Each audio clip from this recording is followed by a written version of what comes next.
கர்த்தர் நாமத்தை மேம்படுவதாக. அடிமை தேவன் கடந்தனால பாதுகாத்ததினாலே திருச்சபையை கூடி தேவனை தோதுகளை தேவனை இறக்கம் பாராட்டினார். தேவன் அறிவித்து ஒரு வார்த்தை வாசித்து கடந்து சொல்வோம். எரேமியா தீர்க்கதரிசி 8ஆம் அதிகாரம் 19 22 வரைக்கும் வாசிக்கணும்.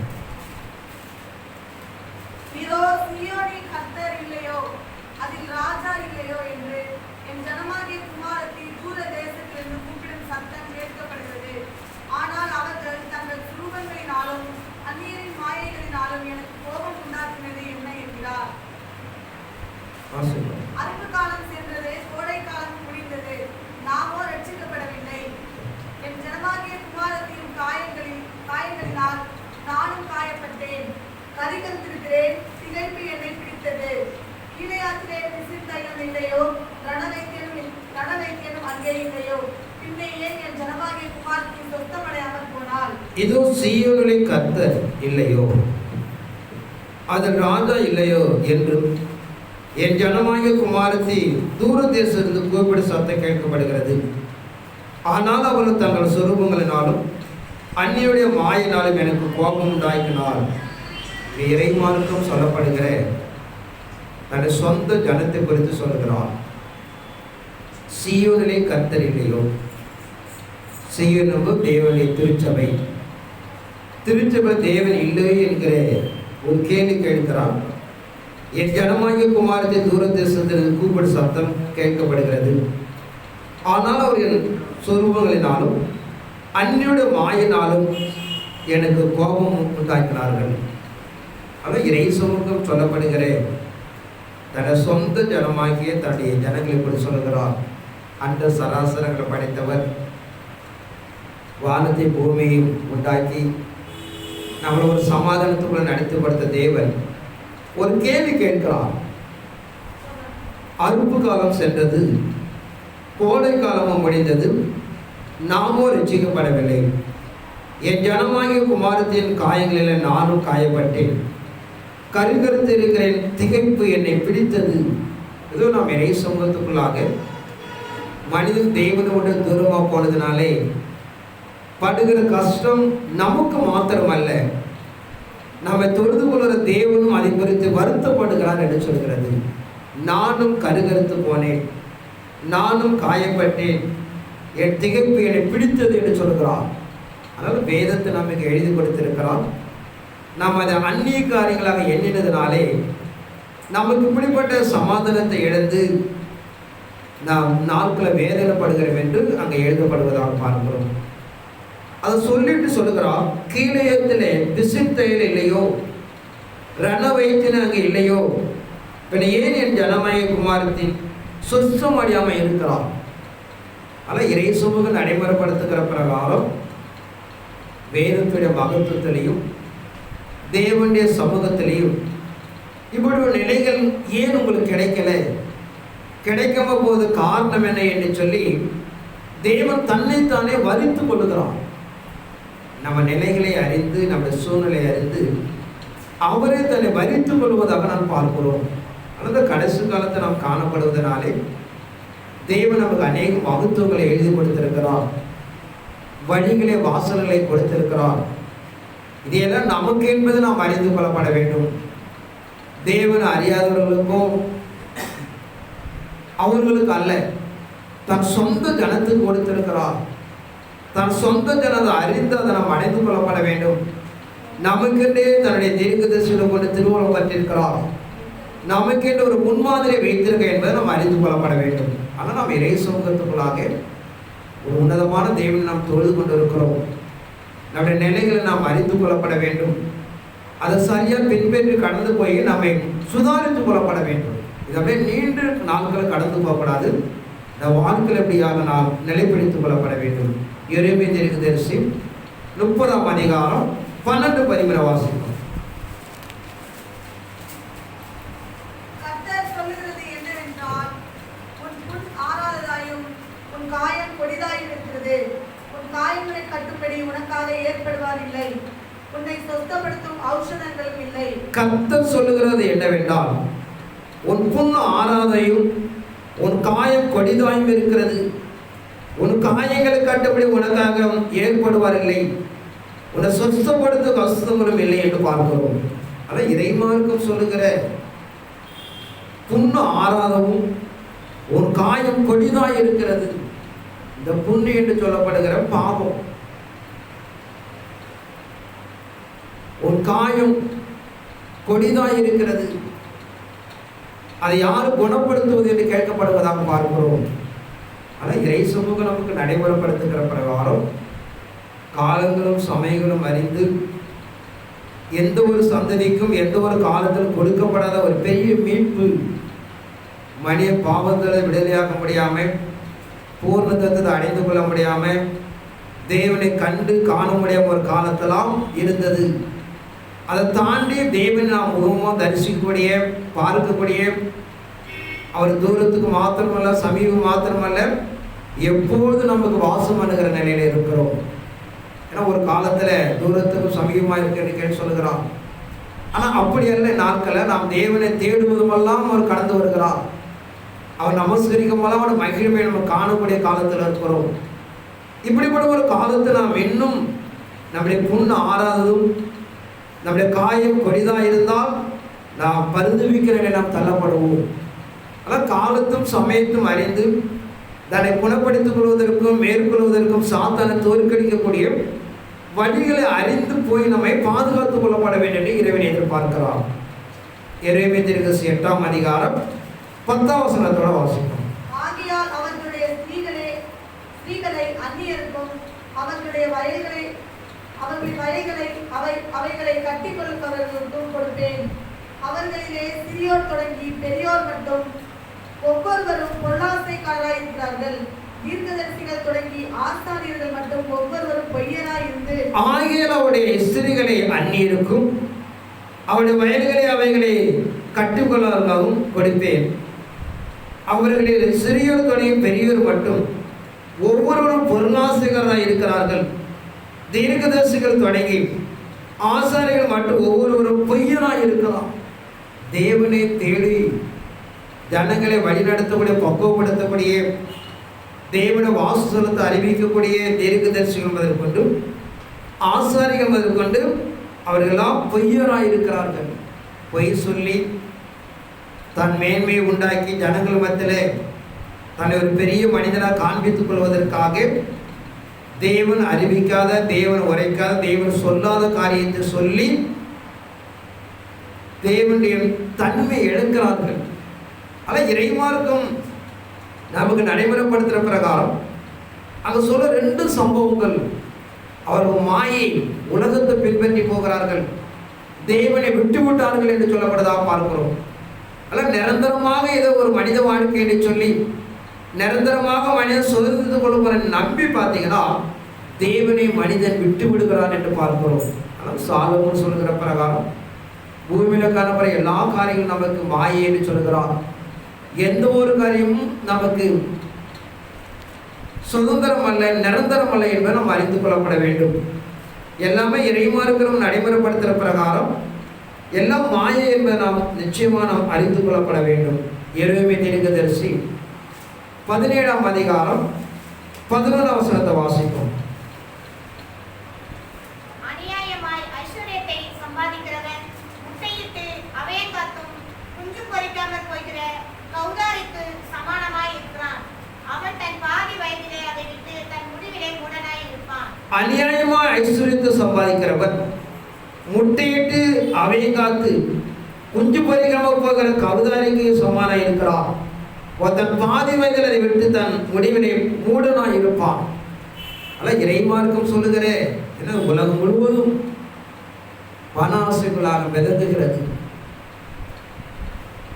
வெளிப்படுத்த சொல்லுகிற பிரகாரம் கடைசி கால உலகம் ஒரு பெரிய பொருளாதார ஆசையாக, பொருளாதாரத்தை மையப்படுத்தி மனிதன் கடந்து போவான்.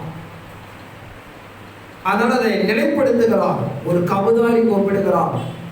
அது முட்டையிட்டு அது அடைக்காத என்ன பண்ண முடியாது, குஞ்சு பொறிக்க முடியாது. அப்படிப்பட்ட அவன் பாதியில் அதை இழந்து போகிறான். அல்ல இறைமார்க்கம் சொல்லுகிற பிரகாரம் போதும் என்ற மனமே, தெய்வ சமூகமே நமக்கு ஆதாயம் என்று சொல்லி எந்த ஒரு மனிதனை கடந்து போகிறானோ அதுவே அவனுக்கு உயர்ந்தது என்று சொல்லப்படுதான் பார்க்கிறோம். அதாவது காலத்தில் நாம் கட்டாயத்தில் இருக்கிறோம். இயேசுவும் பலமாக வெளிப்பட எதிர்பார்த்து கொண்டிருப்பதனாலே நம்முடைய வாழ்க்கை நாம் நிதானித்துக் கொள்ளப்பட வேண்டும். எசேக்கியேல் 9ஆம் அதிகாரம் 1 வாசிப்போம். பின்பு அவர் என் காதுகள் கேட்க மகா சத்தமாய் நகரத்தின் விசாரிப்புக்காரர் சங்கரிக்கும் ஆயுதங்களை தங்கள் கைகளில் பிடித்துக் கொண்டு வரக்கடவர்கள் என்று சொன்னார். அப்பொழுது இதோ 6 புருஷர் வெட்டுகிற ஆயுதங்களை தங்கள் கைகளில் பிடித்துக் கொண்டு வடக்கே பார்த்த உயர்ந்த வாசலின் வழியிலிருந்து வந்தார்கள். தன் அறையில் கணக்கனுடைய மைக்கூட்டை வைத்திருக்கிற ஒருவன் இருந்தான். அவர்கள் உள்ளே பிரவேசித்து வெண்கல பலிபீடத்தண்டையிலே நின்றார்கள். அப்பொழுது இஸ்ரவேலின் தேவனுடைய மகிமை கேருபீன்கள் மேல் எழும்பி ஆலயத்தின் வாசற்படியிலே வந்து சணல் நூல் அங்கி தரித்து தன் அறையிலே கணக்கனுடைய மைக்கூட்டை வைத்திருக்கிற புருஷனை கூப்பிட்டு, கர்த்தர் அவனை நோக்கி, நீ எருசலேம் நகரம் எங்கும் உருவ போய் அதற்குள்ளே செய்யப்படுகிற சகல அருவருப்புகளின் நிமித்தம் பெருமூச்சு விட்டு அழுகிறவர்களின் மனுஷரின் நெற்றிகளில் அடையாளம் போடு என்றார். பின்பு அவர் என் காதுகள் கேட்க மற்றவர்களை நோக்கி, நீங்கள் இவன் பின்னாலே நகரமெங்கும் உருவ போய் வெட்டுங்கள். உங்கள் கண் தப்ப விடாமலும் நீங்கள் இறங்காமலும் முதியோரையும் வாலிபரையும் கன்னிகைகளையும் குழந்தைகளையும் ஸ்திரீகளையும் சங்கரித்து கொன்று போடுங்கள். அடையாளம் போடப்பட்டிருக்கிற ஒருவனையும் கிட்டாதீர்கள். என் பரிசுத்த ஸ்தலத்திலே துவக்குங்கள் என்று என் காதுகள் கேட்க சொன்னார். எசேக்கியேல் தீர்க்கதரிசி மூலமாக தேவன் நம்ம அறிவிக்கிற ஒரு சம்பவத்தை பார்க்கிறோம். கர்த்தர் அவனை நோக்கி, நீ எருசலேம் நகரம் எங்கு உருவ போய் அதற்குள்ள செய்யப்பட சகல அருவருப்புகள் நிமித்தமும் பெருமூச்சு விட்டு எழுகிற மனுஷனுடைய நெற்றிகளை அடையாளம் போடும். பின்பு காதுகளுக்கு மற்றொரு நோக்கி, நீங்கள் இவன் பின்னாலே நகரமெங்கும் உருவ போய் வெட்டுங்கள். உங்கள் கண் தப்பி விடாமலும் நீங்கள் இறங்காமலும் முதியோரையும் வாலிபரையும் கன்னிகளையும் குழந்தைகளையும் ஸ்திரீகளையும் சங்கரித்து கொன்று போடுங்கள். அடையாளம் போடப்பட்ட ஒருவனையும் கிட்டாதீர்கள். என் பரிசுத்த ஸ்தலத்திலே துவங்குங்கள் என்று என் காதுகள் கேட்க சொன்னார் என்று பார்க்கிறோம். ஆனால் நாம் இயேசு சன்னிதானத்துக்குள்ளாக நாட்கள் அக்கிரமும் பாவங்களும் தலைவிரித்து ஆடிக்கொண்டிருக்கிறது. தேவன் ஏதோ தெரியாத அவருக்கு மறைந்து நாம் செய்கிறோம் என்று நாம் எண்ணிக்கொள்ளக்கூடாது. தேவன் எல்லாத்துக்கும் ஒரு காலத்தை திட்டம் செய்திருப்பதனாலே நீ எருசலேம் நகரம் எங்கு கடந்து போய் முத்திரை போடப்பட்டவனை விட்டுட்டு பாக்கி முத்திரை போட்டதை எல்லாம் நீங்கள் வெட்டி கொன்று போடுங்கள். முதியவர் என்றும் இளைஞர் என்றும் வாலிபர் என்று எண்ணிக்கொள்ளாமல் எல்லாரும் நீங்கள் அழித்து போடுங்கள். என்னுடைய பரிசுத்தத்தில் ஆலயத்தில் துவங்குங்கள் என்று சொல்லுகிறார். ஆனால் அந்த ஆட்சி காலம் துவங்கின உடனே தேவனால் முதல் அறிவித்த சம்பவங்கள் என் ஜனத்தின் மத்தியிலே நியாய தீர்ப்பை துவங்கு. அந்த நாள் முதல் நாள் வரைக்கும் நமக்கு வந்து கிருபையின் காலம். நம்ம மனம் திரும்பி தேவனை சார்ந்து தன் பாவங்களை அறிக்கையிட்டு நம்மை காத்து கொள்ளப்பட வேண்டும் என்று அவர் காத்திருக்கிறார். இதை அறியாமல் கடவுளுக்கு ஒன்றும் தெரியாது, அவர் எதுவும் மறைந்திருக்கிறார் என்று நாம் தவறுதலாக எண்ணி தவறுதலுக்கு மேல் தவறு, குற்றங்கள் மேல் குற்றங்களை செய்து நாம் தண்டனைக்குள்ளாக சிக்கிக்கொள்ளக்கூடாது. இதுவே நமக்கு கொடுக்கப்பட்ட ஒரு வசந்த காலங்கள். இந்த காலங்களை பயன்படுத்தி நாம் தேவ சமுதல் கடந்து போய் நடப்பாவலை குற்றங்களை அறிக்கை செய்து நம்மை புதுப்பித்துக் கொள்ளப்பட வேண்டும். அவருடைய நியாயத்திற்கு ஒருவரும் நிலைநிற்க முடியாது. 1 பேதுரு 4ஆம் அதிகாரம் 17ஆம் வசனத்தோட வாசிக்கிறோம். நியாய தீர்ப்பு தேவனுடைய வீட்டிலே துவங்கும் காலமாய் இருக்கிறது. முந்தி நம்மிடத்தில் அது துவக்கினால் தேவனுடைய சுவிசேஷத்திற்கு கீழ்ப்படியாதவர்களின் முடிவு என்னமாய் இருக்கும்? நியாய தீர்ப்பு தேவனுடைய வீட்டில் துவங்குகிறார். நமக்கு எப்படி நடைமுறைப்படுத்தப்பட்டால் தேவனை அறியாதவனுடைய நிலைகள் என்ன என்று கேட்கிறார். அவருடைய பார்வையில் நாம் ஒருவரும் தப்பி போக முடியாது. காலத்தும் சமயத்தை அறிந்து கொஞ்சமாவது வளர்ச்சி இருக்கப்பட வேண்டும். ஒரே அடியாக கடந்து போகாவிட்டாலும் தேவன் நமக்கு நடைமுறைப்படுத்துகிற பிரகாரம் தேவன் கொஞ்சமாவது வளர்ந்து கொண்டே இருக்கப்பட வேண்டும். அப்படி வளர்ந்து இறைய சமூகம் என்ன எதிர்பார்க்கிறது, என்ன நம்மை நோக்குகிற அறிந்து நீங்கள் கடந்து போய் தெய்வ சமூகத்தை நம்மை பாதுகாத்துக் கொள்ளப்பட வேண்டும் என்று சொல்லப்படலாம் பார்க்கிறோம். ஒரு காலத்தின் கடைசி நாட்கள் என்று கொண்டிருக்கிறோம். தேவனுடைய கோபம் சீக்கிரம் அந்த பூமி பற்றி எறிய போகிறது. அதன் கடைசி நாட்களில் தன் கண்கள் காணும் என்று சொல்கிறார். அவருடைய பார்வையில் நாம் ஒருவரும் தப்பி பிழைக்க முடியாது. அதான் காலத்தும் சமயத்தை அறிந்து நாம் புதுப்பித்துக் கொள்ளப்பட வேண்டும், மனமாற்றிக் கொள்ளப்பட வேண்டும். நம் வாழ்க்கையில் ஒரு வளர்ச்சி நாம் அடைந்து தேவனுக்கு பிரியமான ஒரு வாழ்க்கை நாம் உருவாக்கி கொள்ளப்பட வேண்டும் என்று தேவன் எதிர்பார்க்கிறார். எரேமியா தீர்க்கதரிசி 17ஆம் அதிகாரம் 27 வாசிக்கும்.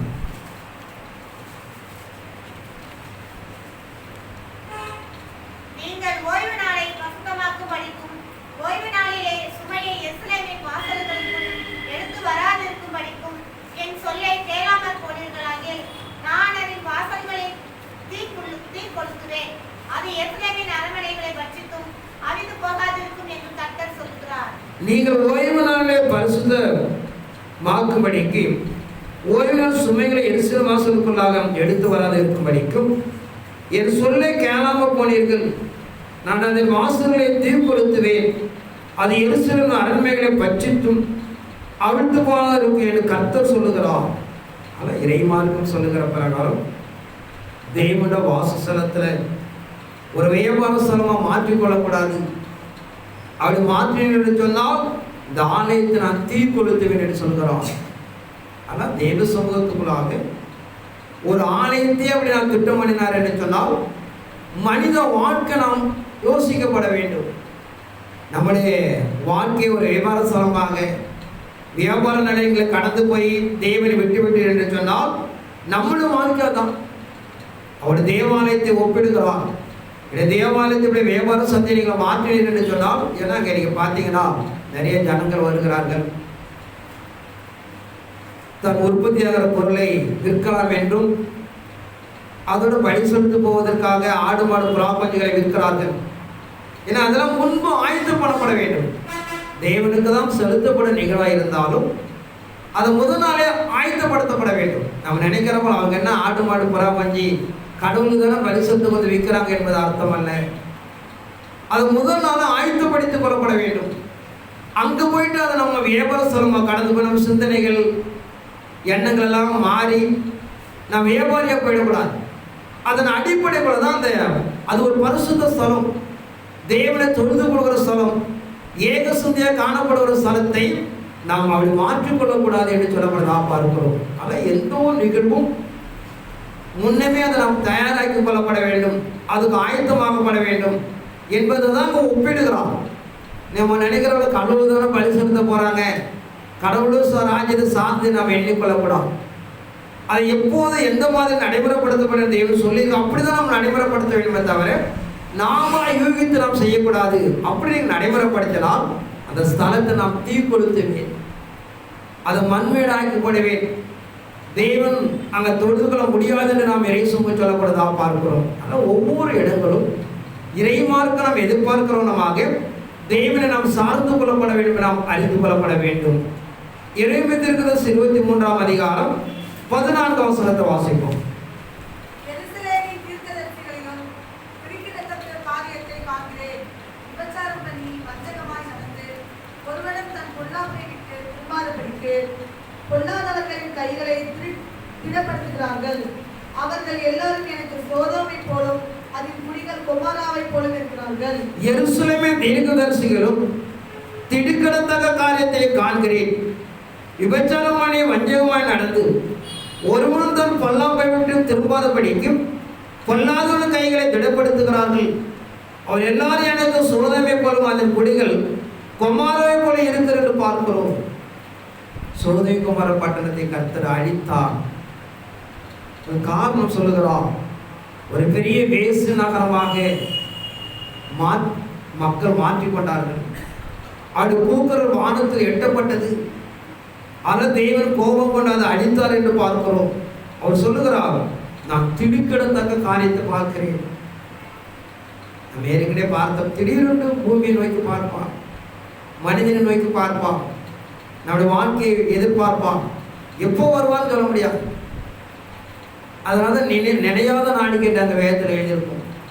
அவர் பார்க்கிறார், தீர்க்கதரிசியெல்லாம் தன் வேசி பணியமாக மாற்றி பொல்லாதவர்களுக்கு வலது கரம் கொடுத்து வஞ்சகமாய் நடந்து ஒருவனும் தன் பொல்லாப்பை விட்டு திரும்பாதபடிக்கு அதில் குடி கொண்டு இருந்தார்கள் என்று பார்க்கிறோம். திருடப்படாது என்று உபதேசிக்கிற நாம், விக்கிரக ஆராதனை செய்யப்படுகிற நாம், நீ கோயிலை கொள்ளையிடலாமா என்று பவுல் கேட்பான். ஆனால் இறைமார்க்கு நம்ம நடைமுறைப்படுத்துகிற பிரகாரம் இது யாரிடத்தில் பார்க்கிறான்? ஒரு சாதாரண குடிமகன் அல்ல, சாதாரண தேவனை தொழுது கொள்வன் அல்ல, தேவனுடைய சன்னிதானத்தில் இரவும் போல காத்திருக்கக்கூடிய மனிதனிடத்தில் பார்க்கிறான். அவரெல்லாம் தேவனை விட்டு விலகி அக்கிரமங்களும் பாவங்களும் முடிசூட்டி தேவனுக்கு துரோகிகளாக காணப்பட்டார் என்று பார்க்கிறோம். சில ஆண்டுகளுக்கு முன்பாக இன்று தமிழகத்தில் ஒரு சிறப்பு பெற்ற பெரிய பிரசங்கியார்கள், டிவி சேனல் இருக்கிறது, அவருடைய கூடுனால லட்சக்கணக்கில் வருவான் ஜனங்கள். கையும் காலமா பிடிக்கப்பட்ட விபச்சாரங்கள், கல்லூரி பெண்களை மாத்திரம் 7 பெண்களை எடுத்த ரெக்கார்டோட பிடிச்சோம். ஆனால் நம்ம எதற்காக சொல்லுவோம்னு பார்த்தீங்கன்னா, இந்த ஜனங்கள் அந்த மனிதர்கள் நம்பி இருக்கிறது, தேவன் நம்பி ஒரு பொறுப்பை கொடுக்கிறார், தேவனையும் அவர் சமூகத்தை சார்ந்து கடந்து போகாதனாலே இப்படிப்பட்ட உலக ஐஸ்வர்ய உலக மாய உலகில் சிக்கிக்கொண்டு தேவனை விட்டு விடுகிறார்கள், தேவனை அசூசிப்படுத்துகிறார்கள், தேவனை நம்பி கொடுத்த சாக்கியத்தை இழக்கிறார்கள் என்று பார்க்கிறோம். ஆனால் சாத்தானுடைய வலது கரத்தை நம்பி, சாத்தானுடைய கிரைகளை நம்பி இப்படிப்பட்ட தேவனுடைய துரோகிகளாக மாறுகிறார்கள். இரவு போல தேவனை தேடி ஒரு சமுதிரம் காத்திருந்து நன்மை பெற்றுக் கொடுக்கிற ஜனங்கள், தீர்க்கதரிசிகள், ஊழியர்களை சாத்தான் வஞ்சிக்கிறான். ஆனால் இறைமார்க்கம் எதிர்பார்ப்பனமாக சாத்தான் ஏமாற்றுகிற நிலைகளை வயது வரமெல்லாம் கிடையாது, குடும்பம் போத்துறவங்களாம் கிடையாது. யாரவனாலும் ஏமாத்தோம், யாரனாலும் வஞ்சிப்போம், யாரவனாலும் தீமை செய்ய கொண்டு போவான். நாம் இறைவனை சார்ந்து கொள்ளப்பட வேண்டும், நீதியை பின்பற்றிக் கொள்ளப்பட வேண்டும். அவர் பிரமாணங்கள் கட்டப்படும் போது அது சாத்தானால் உண்டானாலும் சரி, மனிதனால் நியமிக்கப்பட எந்த ஒரு காரியம் இருந்தாலும் தேவன் வாய்க்காத செய்வார். நீங்க தேவனை விட்டு விட்டீங்கன்னா எல்லாரும் வாழ்க்கை நடக்கிறது போல நம்முடைய வாழ்க்கை நடக்கும். ஆனால் இறைமார்க்கம் நடைமுறைப்படுத்துகிற பிரகாரம் சாத்தான உண்டாகிற எந்த ஒரு கிரியை நாம் மேற்கொள்ளாம ஜெயிக்க முடியும். உன்னது சங்கீதம் 91ஆம் அதிகாரம் 1 வாசகம். சர்வ வல்லவருடைய நிழலில் தங்குவான். நான் கர்த்தரை நோக்கி, நீர் என் அடைக்கலம், என் கோட்டை, என் தேவன், நான் நம்பியிருக்கிறவர் என்று சொல்லுவேன். அவர் உன்னை வேறொருவரை கண்டிக்கும் பாழாக்கும் கொள்ளை நோய்க்கும் தப்புவிப்பார். அவர் தமது சிறகுகளாலே உன்னை மூடுவார். அவர் செட்டைகளின் கீழே அடைக்கலம் புகுவாய். அவருடைய சத்தியம் உனக்கு பரிசையும் கேடகமாகும். இரவில் உண்டாகும் பயங்கரத்துக்கும் பகலில் பறக்கும் அம்புக்கும் உன்னதமான மறைவில் இருக்கிறவர் சர்வ நிழலில் தங்குவான். நான் கர்த்தருனாக்கி என் அடைக்கலம், என் கோட்டை, என் தேவனை நம்பியிருக்கிறேன் என்று சொல்லுவார். ஒரு தேவனுடைய கண்ணைக்கு பாழாக்கு கொள்ளனைக்கு தப்பி வைப்பார். இதோ நாம் தேவனை தொழுது கொள்வதனாலே நமக்கு வறுமை இருக்காது, பாடுகள் இருக்காது, பலவீனங்கள் இருக்காது என்று வேதம் சொல்லலை. ஏன் அப்படி கடந்து வருது பார்த்தீங்கன்னா, இந்த பூமியை சாத்தானை பிடிக்க கொண்டான். நம்முடைய கொடுக்கப்பட்ட எல்லா ஆசிரியத்தை மேன்மையெல்லாம் அவன் எடுத்துக்கொண்டான். அதன் அடிப்படைகளாக நம்மை சோதிக்கிறான். ஆனால் இறைமார்க்கம் சொல்கிற பிரகாரம் நாம் ஜெயிக்கப்பட வேண்டும், ஜெயம் உண்டாகும் என்றுதான் இறைமார்க்கம் சொல்கிறது. 13ஆம் வசனத்தை வாசிப்போம். சிங்கத்தின் மேலும் விரியன் பாம்பின் மேலும் நடந்து பால சிங்கத்தையும் வலு சர்ப்பத்தையும் பிடித்து போடுவாய். அவன் என்னிடத்தில் வாஞ்சியா இருக்கிறபடியால் அவனை விடுவிப்பேன். என் நாமத்தை அவன் அறிந்திருக்கிறபடியால் அவனை உயர்ந்த அடைக்கலத்திலே வைப்பேன். அவன் என்னை நோக்கி கூப்பிடுவான், நானும் அவனுக்கு மறு உத்தரவு அருளி செய்வேன். ஆபத்தில் நானே அவனோடு இருந்து அவனை தப்புவித்து அவனை கனப்படுத்துவேன். சிங்கத்தின் மேலும் விரியமாமின் மேலே நடந்து பால சிங்கத்தையும் வலு சர்ப்பத்தை மிதித்து போடுவாய். ஏன்னா உலகம் சத்துரு கைகளில் இருப்பதனாலே, சாத்தான் தன் நயவஞ்சமாக பயன்படுத்திக் கொள்வதனாலே நீங்க போகிற பாதையில பார்த்தீங்கன்னா அவன் பல இடர்களை உண்டாக்குவான். நான் வேதம் சொல்லுகிறது, அதை அவன் மிதித்து போடுவான், ஜெயிப்பான். தனக்கு பிரியமா இருந்த கடவுள் அவனை காப்பாற்றுவார் என்று சொல்லுகிறது. சாத்தராக மேஷ ஆபேதனோட வாழ்க்கையை பார்க்கிறோம். திடீரென்று ராஜா பூமிக்குள்ளாக எழுப்பி ஒரு பெரிய பொற்சனை வைத்து அதை வணங்க வேண்டும் என்று சொல்லுகிறான். அவர்கள் எதிர்த்து நிற்கிறார்கள். ராஜாவுக்கு பலமுள்ள கோபம் வருகிறது. 7 மடங்கு அக்கினியை உண்டாக்கி அதில் தூக்கி போடுங்கள் என்று சொல்லுகிறார். அந்த அக்கினியிலிருந்து தேவன் அவரை காப்பாற்றுகிறார் என்று பார்க்கிறோம். தானியேல் ஒரு உயர்ந்த பணிவுக்குள்ளாக இருக்கிறார். அவனுடைய இணக்கமாய் இருக்கிற சமமாய் இருக்கிற தன்னுடைய அதிகாரிகள் அவருடைய பதவியை இழக்க குற்றப்படுத்த முயற்சிக்கிறார்கள். ஒரு நிருபங்களை உருவாக்குகிறார்கள். ராஜாவை தொழுது கொள்ளப்பட வேண்டும் என்று கட்டளை கொடுக்கிறார்கள். அவன் அதற்கு எதிர்த்து நிற்கிறான். சிங்க கேவிகளுக்கு கடந்து போகிறான். சிங்கோட வாய்களை கர்த்தர் கட்டி போட்டார் என்று பார்க்கிறோம். நாம் தேவனை தேடுவதனாலே நமக்கு பிரச்சனை வராது என்று வேதத்தில் சொல்லலை. வரும். கர்த்தர் எல்லாத்தையும் நம்மை காப்பாற்றி தப்பி வைப்பார். நாம் உதவி செய்வார். ஏன்னா உலகம் சாத்தாண்டு கைகளில் இருக்கிறது. அவன் நம்மை வஞ்சத்தை ஏமாற்றி விட்டார். நம்ம கொடுக்கிற சுயாதீனத்தை ஏதோ நம்ம இழந்து போனதுனாலே அதை மீண்டும் நம்ம அடைகிற வரைக்கும் இந்த பூமிக்குள்ளாக அவனுக்கு உரிமை இருக்கிறது. ஆனால் அபாத்திரமா அவன் நம்மை சேதம் செய்ய முடியாது. சோதிக்கலாம், வேதனைப்படுத்தலாம், நம் நிலைகளுக்கு நாம் கொண்டு போகலாம். தேவன் எல்லா நிலைகளிலிருந்து நம்மை காப்பாற்றுகிறார் என்று சொல்கிறது. ஆனால் இறை சொல்லுக்கு நாம் எதிர்பார்க்கிற தெய்வ சொந்த நம்மை நிலைப்படுத்திக் கொள்ளப்பட வேண்டும். எரேமியா 8ஆம் அதிகாரம் 7ஆம் வசனத்தை வாசிப்போம். ஆகாயத்தில் உள்ள நாரை முதலாய் தன் வேலையை அறியும். காட்டுப்புறாவும் கொக்கும் தகவலான் குருவியும் தாங்கள் வரத்தக்க காலத்தை அறியும். என் ஜனங்களோ கர்த்தரின் நியாயத்தை அறியார்கள் என்று கர்த்தர் உரைக்கிறார் என்று சொல். நாங்கள் ஞானிகள் என்றும் கர்த்தருடைய வேதம் எங்களிடத்தில் இருக்கிறது என்றும் நீங்கள் சொல்லுகிறது எப்படி? மெய்யாகவே இதோ வேதப்பாரர்களின் கல்லை எடுத்தானி அதை அபத்தமாக்குகிறது. ஞானிகள் வெற்றி இறைமார்க்கு நாம் நடைமுறைப்படுத்துகிற பிரகாரம் பூமியில இருக்கிற ஆகாயத்துல நாரை முதலாய் தன் வேலை அறியும். காட்டுப்புறாவும் கொக்கும் கை தகைவலான் குவியும் தாங்கள் வரத்தக்க காலத்தை அறியும். என் ஜனங்களும் கர்த்தர் நியாயத்தை அறியார்கள் என்று கர்த்தர் உரைக்கிறார். ஒரு சாதாரண நமக்கு பணிவிடை செய்வதற்காக உதவிக்காக புசிப்புதர கொடுக்கப்பட்ட ஆகாயத்துள்ள நாரை முதலாய் தன்னுடைய வேலையை அது அறிந்திருக்கிறது. தான் என்ன செய்யப்பட வேண்டும், தான் கொடுக்கப்பட்ட பணி என்ன, தேவன் எதற்காக அந்த பூமியை நம்ம சிருஷ்டித்தார் என்று ஆகாயத்தில் இருக்கிற நாரை அறிகிறது.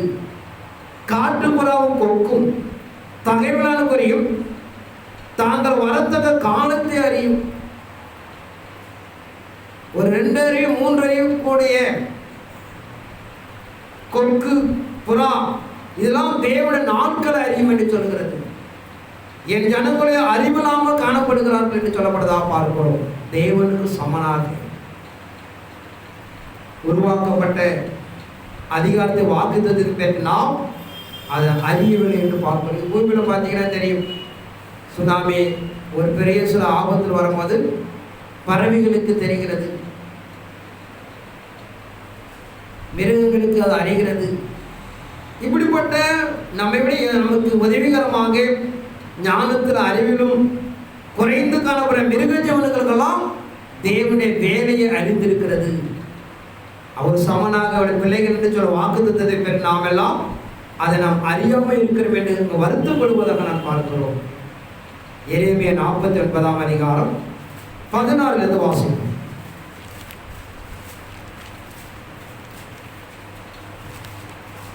கண்மலை வெடிப்புகளில் வாசம் பண்ணி மேடுகளின் உச்சியை பிடித்திருக்கிறவனே, உன்னால் உன் பயங்கரமும் உன் இருதயத்தின் அகதையும் உன்னை மோசம் போக்கிற்று.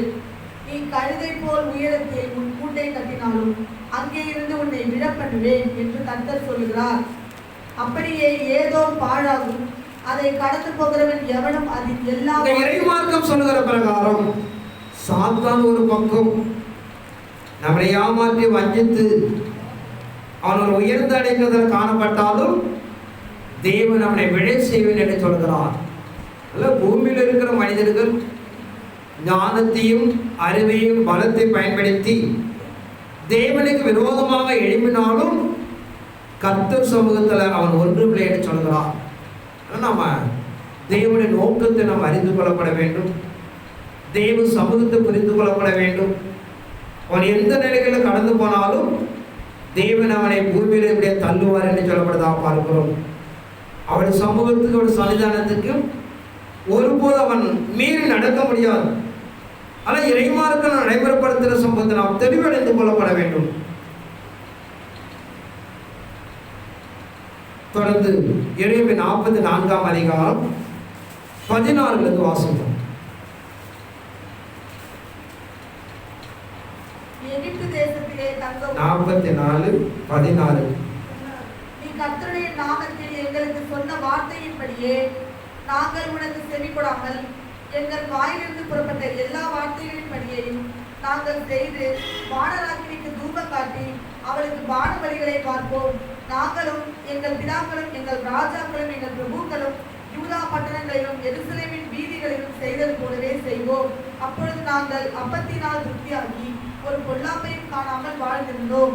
நாங்கள் வானராக்கினிக்கு தூபம் காட்டாமலும் அவளுக்கு பானபலிகளை வார்க்காமலும் போனது முதல் கொண்டு எல்லாம் எங்களுக்கு குறைவுபட்டது.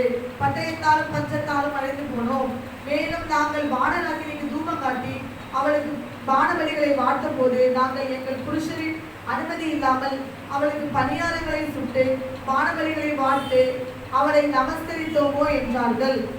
அப்பொழுது எரேமியா தனக்கு இப்படிப்பட்ட மறுமொழி கொடுத்த சகல ஜனங்களாகிய ஸ்திரீ புருஷர்களையும் மற்ற யாவரையும் நோக்கி, யூதாவின் பட்டணங்களிலும் எருசலேமின் வீதிகளிலும் நீங்களும் உங்கள் பிதாக்களும் உங்கள் ராஜாக்களும் உங்கள் பிரபுக்களும் தேசத்தின் ஜனங்களும் காட்டின தூபங்களை அல்லவோ கர்த்தர் நினைத்து தம்முடைய மனதில் வைத்துக் கொண்டார். உங்கள் கிரியைகளின் பொல்லாப்பையும் நீங்கள் செய்த அருவருப்புகளையும் கர்த்தர் அப்புறம் பொறுத்திருக்க கூடாதபடினால் அல்லவோ உங்கள் தேசம் இந்நாளில் இருக்கிறபடி குடியேற்ற அந்தரவெளியும் பாழும் சாபமும் ஆயிற்று. நீங்கள் தூபம் காட்டி கர்த்தருக்கு விரோதமாய் பாவம் செய்து கர்த்தருடைய சத்தத்திற்கு செவி கொடாமலும் அவருடைய வேதத்துக்கும் அவருடைய கட்டளைகளுக்கும் அவருடைய சாட்சிகளுக்கும் இணங்கி நடவாமலும் போனபடினாலே இந்நாளில் இருக்கிறபடி இந்த தீங்கு உங்களுக்கு நேரிட்டது என்றார். ஒரு சம்பவத்தை பார்க்கிறோம். மனிதனுடைய எண்ணங்கள் எப்படி எதிர்மாறா இருக்கு பாருங்க. கடவுள் சொல்லப்பட்ட உபதேசமும் சட்டத்திலும் கை கொள்ளாதனாலே அவர் தீமை உண்டானதுன்னு சொல்கிறார். மனிதன் என்ன சொன்னா பாருங்க, நாங்க வானராக்கனிக்கு தூபம் காட்டி எங்களுடைய பிள்ளைகளை வெகு பறைக்கு கொண்டு வந்து அப்போ சுட்டு படைத்ததுனால நாங்கள் நல்லா இருந்தோம், அதை செய்யாதனால நாங்கள் கெட்டு போயிட்டு இவங்க சொல்றாங்க. அதற்கு எரேமியா சொல்லுகிறார், நீங்க செய்த பொல்லாப்பை தன் மனதில வைத்துக் கொண்டு கடவுள் இப்படியா உங்களை நியாயம் தீர்த்தார்? ஏன் கடவுள் நம்மை அடித்தார்? ஏன் கடவுள் நம்மை புறம்பாக்கி கொண்டார்? ஏன் இந்த நிலையில் நாம் தள்ளப்பட்ட என்பதை நீங்களை உணர்ந்து மனம் திரும்பாமல் தன் சிந்தனைகளை பாவம் செய்கிறேன் என்று சொல்லப்படுதா பார்க்கிறோம். இதுதான் வாழ்க்கையில் ஒரு எதிர்மறை. நாம் படுகிற உபத்திர கஷ்டத்துக்கு காரணம் என்ன நாம் அறிந்து கொள்ளாமல் தவறுதலாக புரிந்து கொள்வதனாலே தேவனுடைய கோபாக்கனியாக உண்டாகுது என்று பார்க்கிறோம். இந்த தேசத்தை விடையாக நான் மண்மேடு ஆக்கப்படுவேன் என்று சொன்னார். இறை சமூகத்துக்குள்ளாக யாருமே உன் நிகழ்வுகளை நாம் மறந்துடுவோம். தேவனால்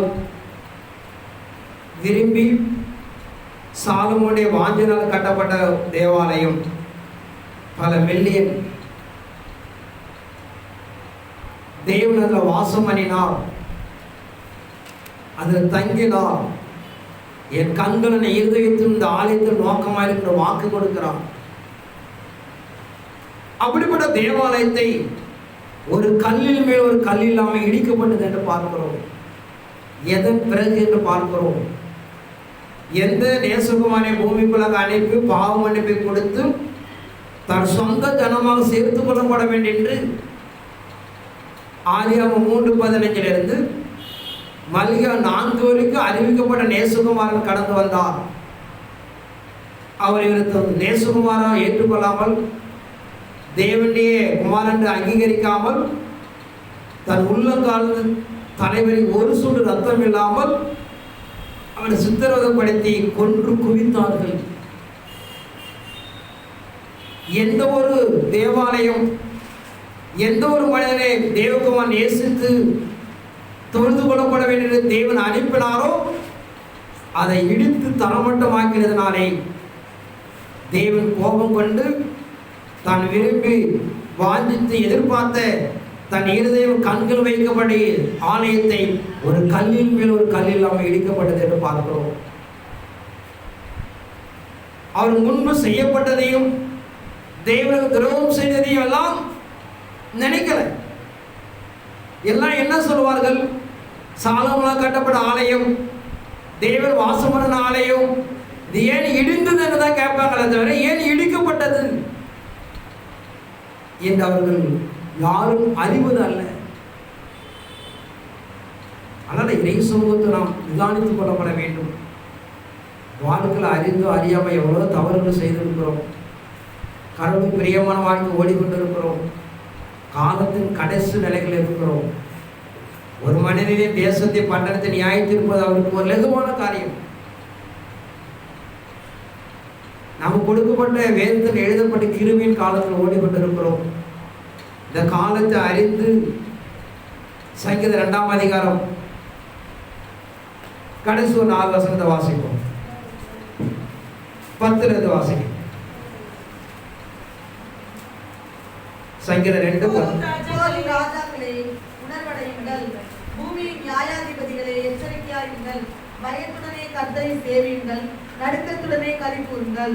குமாரன் கோபம் கொள்ளாமலும் நீங்கள் வழியிலே அழியாமலும் இருக்கும்படிக்கு அவரை முத்தம் செய்யுங்கள். கொஞ்ச காலத்திலே அவருடைய கோபம் பற்றி எரியும், அவரை அண்டிக் கொள்கிற யாவரும் பாக்கியவான்கள். இப்பொழுது ராஜாக்களை உணர்வடையுங்கள், பூமியின் நியாயாதிபதிகளை எச்சரிக்கையாயிருங்கள், பயத்துடனே கர்த்தரை சேவியுங்கள், நடுக்கத்துடனே களி கூறுங்கள். குமாரன் கோபம் கொள்ளாமலும் நீங்கள் வழியிலே அழியாமல் இருக்கும்படிக்கு அவரை முத்தம் செய்யுங்கள். இன்னும் கொஞ்ச காலத்துல அது கோபம் பற்றி எறிய போகிறது. ஒருவனாயிலும் தடை செய்ய முடியாது. வேதத்தில் எழுதப்பட்டிருக்கிற பிரகாரம் ஒரு 3 நியாயத்தீர்ப்பை வெளிப்படுத்த மையப்படுத்துகிறான். 6ஆம் அதிகாரம் சொல்லப்பட்ட பிரகாரம் அதை நடைமுறைப்படுத்திக் கொண்டிருக்கிறார். 8ஆம் அதிகாரம் சொல்லப்பட்ட பிரகாரம் அந்த ஆட்சி காலத்தில் துவங்க போகிறான். அப்படி பார்வையிலிருந்து ஒரு சன்னிதானத்தை நாம் யாரும் தப்பித்துக் கொள்ள முடியாது. நாளுக்குள்ள விஞ்ஞானிகள் சயின்டிபிக் அவங்களை கேட்டீங்கன்னா சொல்லுவாங்க, வானத்தின் தோற்றங்கள் எப்படி இருக்கிறது. ஒரு அழிவை பேரழிவை நோக்கி ஓடிக்கொண்டு இருக்கிறது. பூமிக்குள்ள நடக்கிற வெள்ளங்கள், பூகம்பம், நிலநடுக்கம்லாம் ஒரு சின்ன உணர்வு தான். நம்மை சுதாரித்துக் கொள்ளப்பட வேண்டும், நம்ம அறிந்து கொள்ளப்பட வேண்டும். ஏதோ அமெரிக்காவில் ஜப்பான் நடக்குது என்று நாம் யோசிக்க கூடாது. நாளை நம்ம தேசம் நடக்கக்கூடாது என்பதற்கு என்ன உத்தரவாதம் இருக்கிறது?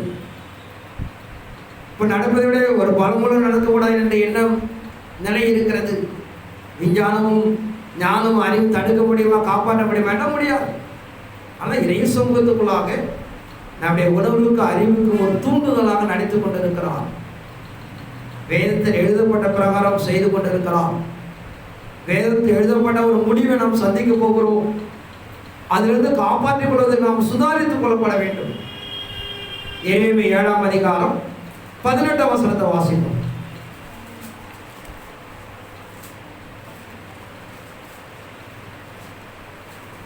எனக்கு மனமடி உண்டாக அந்நிய தேவர்களுக்கு வானபலிகளை வார்க்கிறார்கள். அவர்கள் வானராஜனுக்கு பணியாளர்களை சுடும்படி பிள்ளைகள் விறகு பொறுக்குகிறார்கள், பிதாக்கள் நெருப்பு மூட்டுகிறார்கள், ஸ்திரீகள் மாற்றி செய்கிறார்கள். அவர்கள் எனக்கா மனமடி உண்டாக்குகிறார்கள். தங்கள் முகங்கள் வெட்கத்துக்கு உண்டாகும்படி அவர்கள் தங்களுக்கே அல்லவா மனமடி உண்டாக்குகிறார்களே என்று கர்த்தர் சொல்லுகிறார். எனக்கு மனமடி உண்டாக அந்நிய தேவர்களுக்கு வானபலிகளை வார்க்கிறார்கள். அவர் வானராக்கனைக்கு பணியாளர்களை சுடும்படி பிள்ளைகளை விறகு பொறுக்குகிறார்கள், பிதாக்கள் நெருப்பு மூட்டுகிறார்கள், ஸ்திரீகள் மாவு பிசைகிறார்கள். அவர் எனக்காக மனமடி உண்டாக்குகிறார்கள். தங்கள் முகங்கள் வெட்கத்து பண்ணும்படியாக அவர் தங்களுக்கே அல்லவோ மனமடி உண்டாக்குகிறார்கள். நாம் செய்கிற கிரிகள் எல்லாம் தேவனுக்கு வெட்கத்து கொண்டு பண்ணுகிறோம். ஆனால் தேவன் சொல்ல எனக்கு அல்ல, அது உங்களுக்கே நீங்கள் உருவாக்கிக் கொள்கிறேன் என்று சொல்லி. ஆனால் காலத்தின் கடைசி நாட்கள் நிற்பதனாலே நம்முடைய வாழ்க்கையில் உண்டாகிற ஏன் இப்படி போகிறோம்? நாம் தேவனை தேடாதனாலே அந்நிய தேவனை தேடி போகிறோம். அந்நிய தேவனை தேடிக் கொள்வதனாலே தேவனை கோபமாக்கனை உண்டாகிறது என்று நாம் சொந்த ஜனத்துக்கு தான் சொல்லுகிறார். ஆனால் இறைமார்க்க நடைமுறைப்படுத்துகிற பிரகாரம் நாம் இரவும் பகலும் தேவனுடைய வாக்குத்தத்தத்தை சுதந்திரித்து அவர் நம்மிடத்தில் எதிர்பார்க்கிறோம். நீங்கள் கடந்து போனீங்கன்னா சாத்தானால் உருவாக்கப்பட எந்த ஒரு ஆயுதமும் நம்ம வாழ்க்கையில நிச்சயமா வாய்க்காத போகும். ஏதோ ஒரு சூழ்நிலை இக்கட்டுல நிர்பந்தத்தில் சாத்தானால் தீமை செய்ய நினைத்தாலும் தேவன் அதை ஜெயித்தே தீருவார். இதை நம்ம நல்லா இருக்கிறோம் சோகமா இருக்கிறோம்னு சொல்லி தேவனை தேடாம நீங்க விட்டு விட்டீங்கன்னா நாம் பொல்லாப்புக்கு சிக்கிக் கொள்ளுவோம். ஆனால் நம் காலத்து சமயத்தும் நாம் அறிந்து கொள்ளப்பட வேண்டும். அதுதான் உங்களை உதாரணத்தமாக எழுதுகிறோம். வேதத்தில் பல பரிசுத்தவானுடைய வாழ்க்கையை நாம் பார்க்கிறோம். தாவீது தான் தவறு செய்யப்பட சொல்கிறான், நீ அறைக்குள்ளாக பாவம் செய்தாய், உன் பிள்ளைகளை சூரியனை வெளிச்சத்தை பேர நான் பாவம் செய்வேன் என்று சொல்லி என் இதயத்துக்கு ஏற்ற ஒரு மனிதனை வாக்கு கொடுத்தார் தான். அவன் ஆசீர்வதித்தார். பெரிய ஜாமான்வான்களாக பகவான்களாக ஐஸ்வர்யன் உயர்த்தினார் தான். சட்டத்திட்டங்களுக்கு மீறி அவன் கடந்து போகும்போது அவனுடைய வாக்கு மாறுகிறது என்று பார்க்கிறோம். ஆனால் இறைமார்க்கு நாம் நடைமுறைப்படுத்துகிற பிரகாரம் நாம் செய்கிற ஒவ்வொரு கிரிகளுக்கு பிரதிபலன் உண்டு என்பதை நாம் மறந்துவிடக்கூடாது. எல்லாத்துக்கும் ஒரு காலம் இருக்கிறது, ஒரு சமயம் இருக்கிற நேரம் இருக்கிறது, சூழ்நிலை இருக்கிறது. மனிதன் செய்கிற நன்மைகளை கற்று சொன்னார், என் இருதயத்தில் மறைத்து வைத்திருக்கிறேன் என்று சொல்லி அதை ஏற்ற காலத்தை நம்ம பிரதிபலப்படுத்துவோம். நாம் பூமியில் செய்கிற ஒவ்வொரு கிரிகளுக்கும் பிரதிபலன் உண்டு. அவர் சமூகத்தில் யாருமே இதை நினைக்க முடியாது, நீக்கிக் கொள்ள முடியாது, மாற்றிக்கொள்ள முடியாது. ஆனால் நம்ம இறை சமூகத்தை நாம் வேதத்தை ஏன் ஆராயப்பட வேண்டும் படிக்கப்பட வேண்டும் பார்த்தீங்கன்னா, இன்று முதற்பட என்ன நடக்கிறது என்பதை வேதத்தில் எழுதி வைத்திருக்கிறார். இனி என்ன நடக்கும் போது என்பதை எழுதி வைத்திருக்கிறார். அது அறிந்தால் நாம் கடவுளுக்கு பயப்படுகிற ஒரு பயம் உண்டாகப்பட வேண்டும்.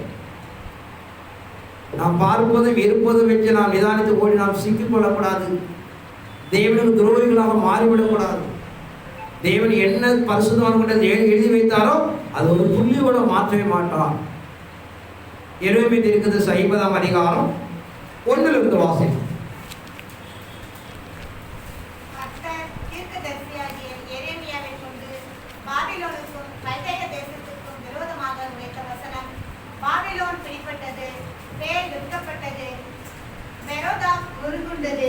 அதனுடைய சிலைகள் இளைச்சல் அடைந்தது, அதனுடைய விக்கிரகங்கள் நொறுங்கி போயின என்று ஜாதிகளுக்குள்ளே அறிவித்து பிரசித்தம் பண்ணுங்கள்.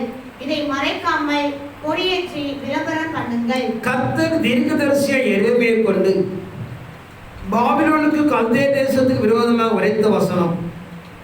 பாபிலோன் பிடிப்பட்டது, தேர் வெட்கப்பட்டது, மெராதாத் நொறுங்குண்டது, அது சிறைகள் இளைச்சடைந்தது, அடி விக்கிரங்கள் நொறுங்கி போயின என்று ஜாதிகளுக்குள்ள அறிவித்து பிரசித்தப்படுத்துங்கள்.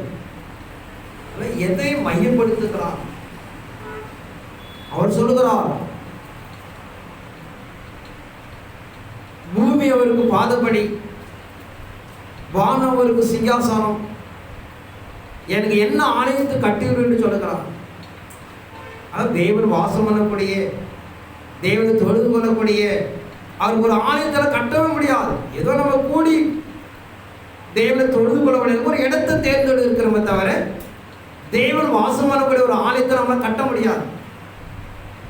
அவருடைய உயரத்துக்கும் அதிகாரத்துக்கும் வல்லமைக்கு நாம் அளவிட முடியாது. இந்த பூமியை ஒரு பாதத்துக்கு ஒப்பிடுகிறார். ஆனால் இறைவன் எதிர்பார்க்கிற நீங்களே தேவனுடைய ஆலயம், உங்கள் மத்தியில் வாசம் பண்ண நாம் எதிர்பார்க்கிறேன் என்று அவரை எதிர்பார்ப்பதை நாம் அறிந்து கொள்ளப்பட வேண்டும். இதெல்லாம் தேவனை கூடிய ஒரு குறிப்பிட்ட சமயத்தில் தேடப்பட என்பதற்காக ஒரு இடம், அவ்வளோதான். இது கடவுளுடைய சமூகம், கடவுளுடைய சன்னிதானம் கிடையாது. நம்ம கூட தேவனை தொழுது கொள்வதற்கு ஒரு இடம், அவ்வளோதான். இதுவே நம்ம கடவுள் என்று நம்ம எண்ணிக்கொள்ளக்கூடாது. அவர் அதிகாரத்தும் வாக்குத்தத்தத்துக்கும் செயலுக்கும் இதெல்லாம் ஒன்றுமே கிடையாது. ஆனால் இறைமார்க்கம் எதிர்பார்க்கிறவனமாக தேவனை விட்டு கடந்து போய் இந்த பூமி விக்கிரங்களுக்கும் அந்நிய தெய்வங்களுக்கும் உடையாக அவருடைய மகத்துவத்தை கொடுத்தார்கள். நான் எல்லாம் அழித்து போடுவேன் என்று சொல்கிறார். 51ஆம் அதிகாரம் 12ஆம் வசனத்தோட வாசம். பாபிலோனின் மதில்கள் மேல் ஒளியேற்றுங்கள், காவலை பலப்படுத்துங்கள், ஜாமம் காக்கிறவர்களை நிறுத்துங்கள், பதிவிற்பாரை வையுங்கள். ஆனாலும் கர்த்தர் எப்படி நினைத்தாரோ அப்படியே தாம் பாபிலோனின் குடிகளுக்கு விரோதமாக சொன்னதை செய்வார். பாபிலோனின் மதில் மேல் கொடியேற்றுங்கள், காவலை பலப்படுத்துங்கள், ஜாமக்காரரை நிறுத்துங்கள், பதிவிருப்பாரை வையுங்கள். கர்த்தர் எப்படி நினைத்தாரோ அப்படியே தன் பாபிலோனின் குடிகளுக்கு விரோதமாக சொன்னதை செய்வார். ஆனால் வேதம் வாக்கு கொடுத்திருக்கிற பிரகாரம் முதலாவதாக பாபிலோன் கிரியைகளாக விக்கிரக ஆராதனை கிரியை செய்கிற மகத்துவங்களை அழித்து தீர்வார். இரண்டாவது ஒரு பலமுறை கிரியைகளை செய்து அதை மண்மேடு ஆக்கி போடுவார் என்று வேதம் சொல்லுகிறது. முதல் அவருடைய கிரியைகளை அழிக்கிறார். எகிப்தில் இஸ்ரவேல் ஜனங்களை மீட்டுக் கொண்டு வரும்போது முதலாவது தன் கிரியைகளை தான் காண்பிக்கிறார். பார்வோன் மன்னனுக்கு முன்னாடி ஒரு கோலை போடுகிறார், பாம்பாக மாறுகிறது. எகிப்தில் இருக்கிற மந்தர் வயது ஒரு கோலை போடுகிறார்கள், பாம்பாக மாறுகிறது. மோசேயினால் போடப்பட்ட கோல் எல்லா பாம்புகளையும் விழுங்கினது.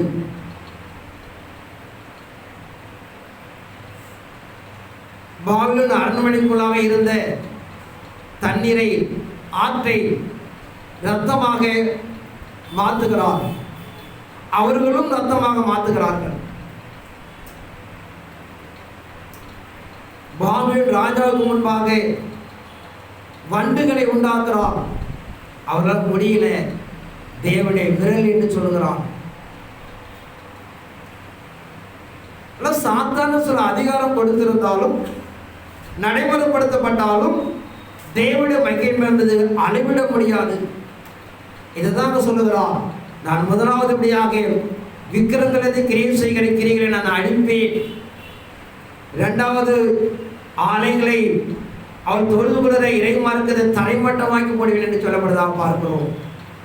மோசே நாளுக்கு நடைமுறைப்படுத்தினது போல இந்த பூமிக்குள்ளாக தேவன் உங்களை எதிர்பார்ப்பது, விக்கிரத்துக்கு முன்பாக நாம் ஜெயிக்க, மேன்மைப்படுத்த, ஆசிரியத்தக்க பலவான்களை எதிர்பார்க்கிறார். நாமெல்லாம் எழும்ப வேண்டும், தேவனுடைய சேனைகளாக மாற வேண்டும். பூமியிலே கிரேசரம் அறிந்தவனை விக்கிரக தன்மைகளை அழிக்கப்பட வேண்டும். எலியா எழுப்பினார். அவர் சொல்லுகிறார், ஆகாபு ராஜாவை வர சொல்லி, நீ தேவனுக்கு விரோதமாக உன் மனைவி நீயும் கிரியை செய்து கொண்டிருக்கிறேன். ஆகாபு ராஜாவுடைய யோசேப்பை பந்தில சாப்பிடுகிறார், தீர்க்கதரிசனம் அழைத்து வா என்று சொல்கிறார். அவர் சொல்கிறார், தேவனே நீ சொன்னது பிரகாரம் நான் நடைமுறைப்படுத்துகிறேன். ஒரு பலிபீடத்தை கட்டி ஒரு மிருகத்தை பலியிட்டு அதை வானத்தில் அக்கினி கடந்து வந்து அதை எரிக்கட்டும் என்று அவன் சொல்கிறான். நீங்க அநேக தீர்க்கதரிசனம் இருப்பதனால முதலாவது நீங்க செய்யுங்க, இரண்டாவது நான் செய்கிறேன் என்று சொல்கிறான். நாம் எழும்பினால் தெய்வ திட்டத்தை நாம் கட்டலாம். தெய்வ சமூகத்தில் சீரியலில் காணப்பட்ட ஜனங்களை குணப்படுத்தலாம், அவளை விடுதலைக்கு கொடுக்கலாம். தேவனுக்கு நாம் நிறுத்த முடியும், நாம் அறிந்து கொள்ளப்பட வேண்டும். அப்படிப்பட்ட காலத்தில் இருக்கிறோம். அதான் முக்கியம். காலம் சமீபமாக இருப்பதனாலே, தேவனுடைய மகத்துவ வெளிப்படை எதிர்பார்த்து கொண்டிருப்பதனாலே அதை நடைமுறைப்படுத்த நிலைகளில் இருக்கிறோம். மாம்சமான யாவர் மேலே நாமே ஊற்றுவேன் யோவேல் சொல்லுகிறார். குமாரத்தில் வாலிபர் மூப்பர்கள் ஊழியக்காரன் மேல நான் அதிசயங்களை காண செய்வேன் என்று சொல்லி இலவசமாக பெற்றதை இலவசமாக கொடுங்கள் என்று சொல்லுகிறார். இப்படிப்பட்ட காலத்தின் மத்தியிலே இருப்பதனால நாம் எழும்ப வேண்டும். உலக பாவம் அக்கிரமம் நாம் சிக்கிக் கொள்ளக்கூடாது. தேவன் நம்ம என்ன எதிர்நோக்கிறார், என்ன மையப்படுத்துகிறார் என்பதை நாம் அறிந்து நாம் கடந்து போகப்பட வேண்டும். ஆனால் தேவனுடைய நிலைகளை புரிந்து நாம் கடந்து போகப்பட வேண்டும். வெளிப்படுத்தின 6ஆம் அதிகாரம் 8ஆம் அதிகாரம் 7 வாசிப்போம். 8ஆம் அதிகாரம் 7. முதலாம் தூதன் எக்காலம் ஊதினான். அப்பொழுது ரத்தம் கலந்த கல்மழையும் அக்கினியும் உண்டாகி பூமியிலே கொட்டப்பட்டது. அதனால் மரங்களில் 1/3 வெந்து போயிற்று, பசு புல்லெல்லாம் எரிந்து போயிற்று. இரண்டாம் தூதன் எக்காலம் ஊதினான். அப்பொழுது அக்கினியால் எரிகிற பெரிய மலை போன்றதொரு சமுத்திரத்திலே போடப்பட்டது. அதனால் சமுத்திரத்தில் 1/3 ரத்தமாயிற்று. சமுத்திரத்தில் இருந்த ஜீவனுள்ள சிருஷ்டிகளில் 1/3 செத்து போயிற்று. கப்பல்களில் 1/3 சேதமாயிற்று. மூன்றாம் தூதன் எக்காலம் ஊதினான். அப்பொழுது ஒரு பெரிய நட்சத்திரம் தீவெட்டியை போல எரிந்து வானத்திலிருந்து விழுந்தது. அது ஆறுகளின் 1/3 மேலும் நீரூற்றுகளின் மேலும் விழுந்தது. அந்த நட்சத்திரத்திற்கு எட்டி என்று பெயர். அதனால் தண்ணீரில் 1/3 எட்டியை போல கசப்பாயிற்று. இப்படி கசப்பான தண்ணீரினால் மனுஷரில் அநேகர் செத்தார்கள். இங்க நாம் பெரிய சமுத்திரம் பார்க்கிறோம். முதலாம் தூதன் எக்காலம் ஊதினார். அவர் ரத்தம் கலந்த கல்மழையும் அக்கினி உண்டாகி பூமியிலே கொட்டப்பட்ட, அதனால் மரங்களை 1/3 வெந்து போயிற்று. இரண்டாம் தூதன் எக்காலம் ஊதினார். அவர் அக்கினியால் எரிகிற பெரிய மலை போன்ற சமுத்திரம் போடப்பட்டது. அதனால் சமுத்திரத்தில் 1/3 ரத்தம் ஆயிற்று. தெய்வ சமூகத்துக்குள்ளாக முதலாவது நாம் மோசே நாளுக்கு நடைமுறைப்படுத்தின பிரகாரம் தன் கிரியைகளை விளங்க செய்கிறார். இரண்டாவதாக காணப்படுகிற விக்கிரங்களை அடியோடு அழிக்கிறார். இங்க சொல்லப்பட முதலாவது, இரண்டாவது, மூன்றாவது தூதன் எக்காலம் ஊதும் போது பூமியில் இருக்கிற 1/3 அழிக்கப்படுகிறது. அது எங்கே நடைமுறைப்படுத்துகிறார்? மனிதன் எதை நம்பி வாழ்வாதாரத்தை எதிர்பார்த்து கொண்டிருக்கிறானோ தான் பயிர் வகை மீன் வகை மேலே கொடுத்து அவனை தண்டிக்கிறான். தேவனின் பிரியமலம் அக்கிரம பாவ ஜனத்தின் சந்ததி மேல் அவர் அழிவை உண்டாக்குறார். மூன்றாவதாக பூமியில எதை தான் பிரதான கடவுளை நம்பினார்களோ அந்த விக்கிரகத்தை அழிக்கிறார் என்று பார்க்கிறோம். ஏதோ அக்கினி விடுவதனால எங்கெல்லாம் கிடையாது. தேவனுக்கு தீமை செய்த, அக்கிரம பாவம் செய்த, எதை நம்பி தேவனை இழந்தான விட்டார்களோ அதில் அவர் கையை வைக்கிறார். அவன் வாழ்வாதாரத்தை சார்ந்த விஷயங்கள். அவன் தண்ணீரை குடித்து தன் ஜீவனை காத்து கொள்கிற நீரூற்றுகள் ஆறுகள் மலையில போட்டு அது ரத்தமாக மாற்றுகிறான். தீர்க்கதரிசியுடைய ஜீவனை ரத்த வழியை செய்து தீர்க்கதரிசி கொண்டு ரத்தங்களை சிந்தப்பட்டதுனாலே அவன் ரத்தத்தை குடிக்கட்டும் என்று சொல்கிறான். எதை தேவனை நம்பி பொய்யான மாயக்குள்ள சிக்கிக் கொண்டானோ அதை தரைமட்டமாக அடித்து போடுகிறார் என்று பார்க்கிறோம். ஏதோ ஒரு ஆபத்து உண்டாவதனாலே எங்கே விழுவது அல்ல. மனிதன் எதனாலே எதை நம்பி தேவனை விட்டானோ அதை அழிக்கிறார். பணத்தையும் பொருளையும் சரீரத்தை நம்பி கடலை விட்டு மனிதன் ஓடுகிறான். இரவு போல மிஷினை விட வேகமாக சம்பாதிக்கிறான். வாழ்க்கையின் பொருளாதாரம் அவன் நம்பி கடந்து போகிறான். அதை அடிக்கிறார் என்று நாம் பார்க்கிறோம். அவன் ஜீவனும் தேவனுக்கு முன்பாக தன் இஸ்ரவேல் ஜனமாக நம்மை அறிந்து கொள்ளப்பட வேண்டும். நிறைய நீங்க வெளிப்படையாக உள்ள போட ரொம்ப கஷ்டமா இருக்கு, சொல்ல அசிங்கமா இருக்கும்.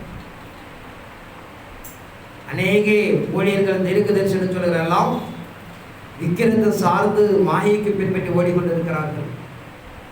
உலக ஐஸ்வரியத்துக்கும் கனத்துக்கும் மகிமைக்கு நம்பி கடந்து போகிறார்கள். தேவனை பின்பற்ற சாற்றக்கூடிய நிறைய ஊழியர்கள் எல்லாம் வியாதியில கட்டப்பட்டு மந்திரவாதி வீட்டில் போய் நின்றுட்டு இருக்கிறான்.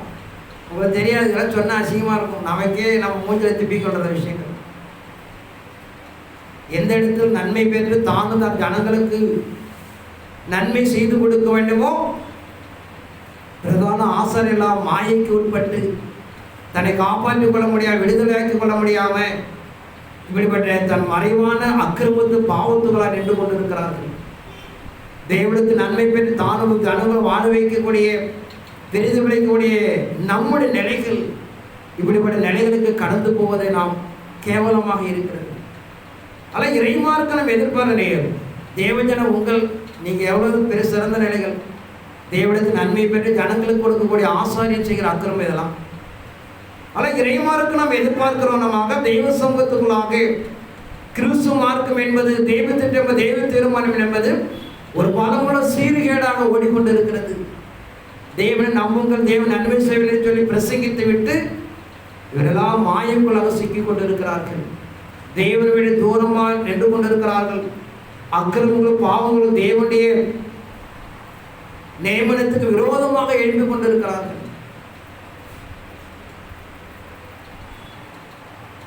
சிபிஎம் சாப்பிட இருக்கு, மருந்து சாப்பிடக்கூடாது.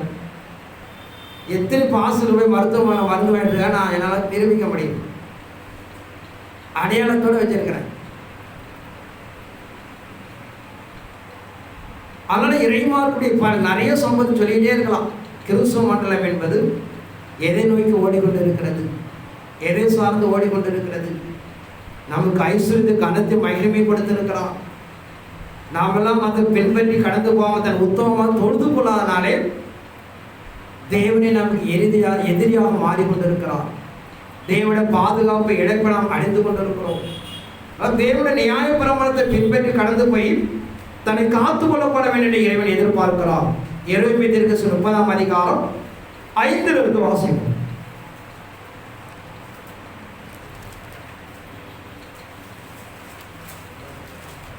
கர்த்தர் சொல்லுகிறது என்னவென்றால், கத்தரிப்பின் சத்தத்தை கேட்கிறோம், திகிலுக்கு சமாதானம் இல்லை. ஆனாய் திறந்தவன் பிரசவிக்கிறதுண்டோ என்று கேட்டு பாருங்கள். பிரசவிக்கிற ஸ்திரீயை போல் புருஷர் யாவரும் தங்கள் இடுப்புகளின் மேல் தங்கள் கைகளை வைத்திருக்கிறதையும் முகங்களெல்லாம் மாறி வெளுத்திருக்கிறதையும் நான் காண்கிறது என்ன? ஐயா, அந்த நாள் பெரியது, அதை போலத்த நாளில்லை.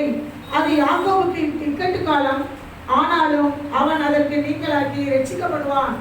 அந்நாளில் நான் அவன் முகத்தை உன் கழுத்தின் மேல் இராதபடிக்கு உடைத்து உன் கட்டுகளை அறுப்பேன் என்று சேனைகளை கர்த்தர் சொல்லுகிறார். அந்நியர் இனி அவனை அடிமை கொள்வதில்லை. ஆனாய் பிறந்தவர் பிரசவிக்கிறது உண்டோ என்று கேட்டு பாருங்கள். பிரசவிக்கிற ஸ்திரீகளை போல புருஷரையாவது தங்கள் இடுப்புகளின் மேல் தங்கள் கைகளை வைத்திருக்கிறதையும் முகங்கள் எல்லாம் மாறி வெளுத்திருக்கிறதையும் நாம் காண்கிறது என்ன? ஐயோ, அந்த நாள் பெரியது, அதை போலத்த நாள் இல்லை. அது யாக்கோப்பு இக்கட்டு காலமும், ஆனால் அவன் அதற்கு நீக்கலாக ரட்சிக்கப்படுகிறான். அதனாலே நான் அவன் நுகத்தை உன் கழுத்தில் இராதபடிக்கும் உன் கட்டுகளை அறுப்பினை சேனையில் கர்த்தர் சொல்லுகிறான். ஆனாய் பிறந்தவன் பிரசிப்பது உண்டோ? ஒரு பலமுள்ள காலத்தை நாம் சந்திக்க எதிர்பார்த்து கொண்டிருக்கிறோம். தேவனை நீங்கள் சரியாக தொழுது கொள்ளுங்கள். தன் ஜனங்களுக்கு எல்லா நிலை நீக்கி ரட்சிப்பார் என்று சொல்லுகிறார். தன் சொந்த ஜனமாகிய சீயோன் குமாரத்தியே, உன்னை எல்லா இக்கட்டுகளும் அவனை காப்பாற்ற வேண்டும் என்று சொல்லப்படுதா பார்க்கிறோம். அந்த நாளுக்குள்ள நாம் சிக்கிக்கொள்ளாதே. எசேக்கியேல் 7 சொல்கிறார், அவனவன் கிரியைகளை தக்கதாக நான் நியாயம் தீர்ப்பேன். ஒருவன் என்ற பார்வையில் அவன் தப்பித்துக் கொள்ள முடியாது என்று சொல்கிறான். அது நம்ம காலங்களை சுதாரித்துக் கொள்ளப்பட வேண்டும், சமயங்களை பயன்படுத்திக் கொள்ளப்பட வேண்டும். தேவனுடைய பிரமாணத்தன் இரு கண்களாக இருதயத்தில் சுமந்து நாம் பூமியில் நாம் ஜெயிக்கப்பட வேண்டும். தேவன் ஒரு உண்டையில் நாம் சாட்சிகளாக பறைச்சாற்றப்பட வேண்டும். நாமே அதற்கு அச்சடையாளமாக காணப்பட வேண்டும் என்று நாம் அறிந்து கொள்ளப்பட வேண்டும். அவர் சொல்கிறார், என்னை நோக்கி கூப்பிடு, நான் மறு உத்தரவு கொடுப்பேன், இதோ நான் சமீபமாய் இருக்கிறேன் என்று சொல்கிறார். அவர் நோக்கி கூப்பிடுங்கள், நம்முடைய எல்லா இக்கட்டுகளும் இயக்க நம்மை ரட்சித்து நம்மை உதவி செய்வார் என்று சொல்கிறது. ஏதோ ஒரு செய்ய போற ஏதோ புதுசான அவனுக்கு கிடையாது. அதற்கு முன்மாதிரியாக தான் இஸ்ரவேல் ஜனங்களை 40 ஆண்டுகள் வனாந்தரத்தை வழி நடத்தினார். அதை போல நாட்கள் நமக்கு கிடையாது. நம்ம சந்திக்க போகிற ஆண்டுகள் ஒரு 3 ஆண்டுகள். தேசத்தின் அடிப்படையில் அந்த நாட்கள் ஒவ்வொரு குறைக்கப்பட்டிருக்கிறது. கடைசியாக நாம் நியமிக்கப்பட்டிருக்க ஒரு ஆண்டுகள் உலகம் முழுவதும் சந்தித்து ஆகப்பட வேண்டும். அப்போ தேவன் சொல்கிறார், ஆண்மகன் பிரசவிப்பது உண்டோ? அப்படி கேட்டு பாருங்கள் என்று சொல்கிறார். அப்படிப்பட்ட இக்கட்டுகள்லாம் இவன் ஜனங்களை என்ன பண்ணுவேன், நான் மீட்டு காத்து கொள்வேன் என்று சொல்லப்படுதா பார்க்கிறோம். எரேமியா 48ஆம் அதிகாரம் 10ஆம் வசனத்தை வாசிப்போம்.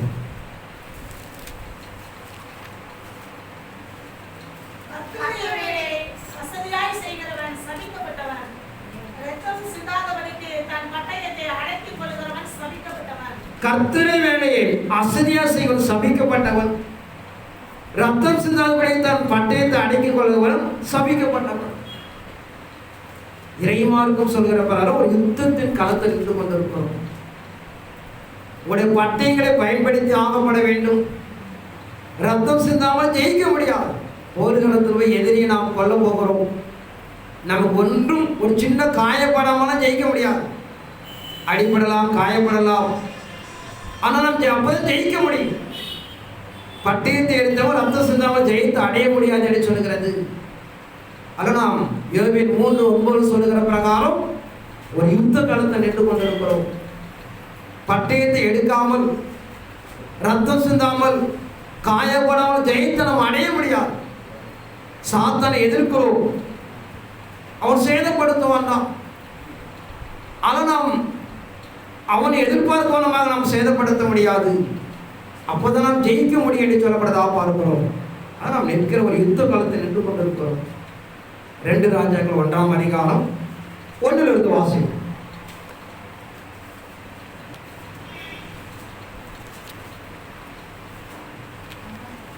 2 ராஜாக்கள் 2ஆம் அதிகாரம் 1ஆம் அதிகாரம் 1.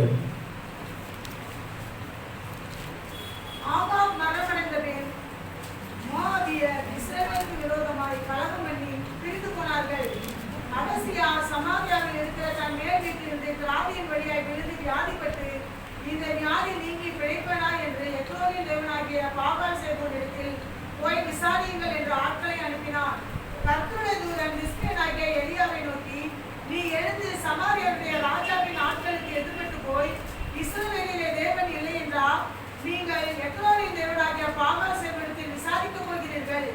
இது நிமித்தம் நீ ஏறின கட்டிலிருந்து இறங்காமல் சாகவே சாவாய் என்று கர்த்தர் சொல்லுகிறார் என்பதை அவர்களோட சொல் என்றான். அப்படியே எலியா போய் சொன்னான். அந்த ஆட்கள் அவனிடத்திற்கு திரும்பி வந்தபோது, நீங்கள் திரும்பி வந்தது என்ன என்று அவன் அவர்களிடத்தில் கேட்டார். அதற்கு அவர்கள், ஒரு மனுஷன் எங்களுக்கு எதிர்பட்டு வந்து, நீங்கள் உங்களை அனுப்பின ராஜாவிடத்திற்கு திரும்பி போய் இஸ்ரவேலிலே தேவன் இல்லை என்றால் நீங்கள் எக்ரோனின் தேவனாகிய பாகால் சேபோனிடத்தில் விசாரிக்க போகிறாய். இங்க ஒரு சம்பவத்தை பார்க்கிறோம். ஆகாப் ராஜா மரணமடைந்த பிறகு அகசியா ராஜா தன் மேல் வீட்டிலிருந்து அவன் விழுந்துறான். அதனால வியாதிப்பட்டு இருக்கிறான். நான் பிழைக்க மாட்டேன் என்று சொல்லி பாகால் தீர்க்கதரிசிக்கு ஆள் அனுப்பி விசாரிக்க சொல்லுகிறான். கடவுள் எலியாவை கூப்பிடுகிறான். அகசியா ராஜா அப்படி செய்து கொண்டிருக்கிறான். நீ எதிர்பட்டு போய் அந்த ஆட்கள் மத்தியில் நீ இடைப்படி என்று சொல்லுகிறான். ஒரு வேஷம் மாறி அவர்கள் வருகிற வழியில ஓரமாக உட்கார்ந்துருக்கிறான். அவளை தடுத்து எங்கே போகிறேன்னு கேட்கிறான். என்னை ராஜா ஜன்னலிருந்து விழுந்து வியாதிப்பட்டு இருக்கிறான். நான் அவர் பிழைக்க மாட்டேன்னு கேட்பதற்காக போகிறேன். எருசலேமிலே தேவன் இல்லை என்று சொல்லி பாகாலை தேடி போகிறாயா? அவன் ஏறின கட்டிலிருந்து இறங்காம என்ன பண்ணுவான்? செத்து போயிடுவான். போய் சொல்லு. அவன் திரும்பி போகிறார்கள். என்ன நடந்திருக்கு? நான் போகும்போது ஒருவன் எதிர்பட்டான். அவன் இந்த வாக்கை கொடுத்தான். இந்த ராஜா சுதாரித்து கொள்கிட்டான். கண்டிப்பா எலியாவை தான் இருக்கணும் அப்படின்னு சொல்லி எலியா எங்க பார்த்தேன்னு கேட்கிறான். இடத்த சொல்கிறான். அங்க கடந்து போய் ஒரு தலைவனும் 50 சேகோர் அனுப்பி என்னை விசாரித்து என்னை குணப்படுத்திக் கொள்வதற்காக அவன்கிட்ட கேட்டு வாங்க என்று அவன் அனுப்புகிறான். அந்த மலையின் உச்சியில எலியா உட்கார்ந்து இருக்கிறான். போகிறார்கள். ராஜா என்னை அனுப்பினார். என்னுடைய ராஜா பிழைக்க மாட்டார் என்று அவன் கேட்கிறார்கள். நான் தேவனுடைய மனுஷனானால் வானத்து அக்கினி இறங்கி உங்களை பச்சிக்க கிடவது என்று சொல்கிறான். 50 பேரும் சாகிறார்கள். ராஜா கேள்விப்படுகிறான். அடுத்து ஒரு கூட்டத்தை அனுப்புகிறான். அதே வார்த்தை மீண்டும் அவன் சொல்லுகிறான். அந்த 51 பேரும் சாகிறார்கள். 11 வாசிக்கும்.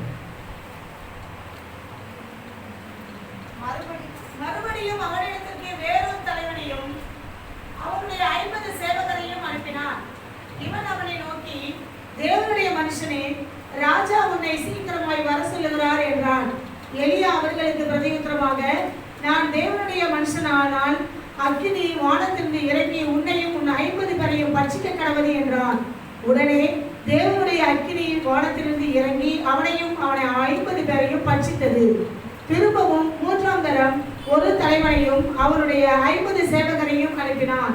இந்த 3ஆம் தலைவன் ஏறி வந்தபோது எலியாவுக்கு முன்பாக முழங்கால் படியிட்டு அவனை வேண்டிக் கொண்டு, தேவனுடைய மனுஷனே, என்னுடைய பிராணனும் உமது அடியாராகிய இந்த 50 பேரின் பிராணனும் உமது பார்வைக்கு அருமையாய் இருப்பதாக. இதோ அக்கினி வானத்திலிருந்து இறங்கி முந்தின 2 தலைவரையும் அவரவருடைய 50 சேவகரை பட்சித்தது.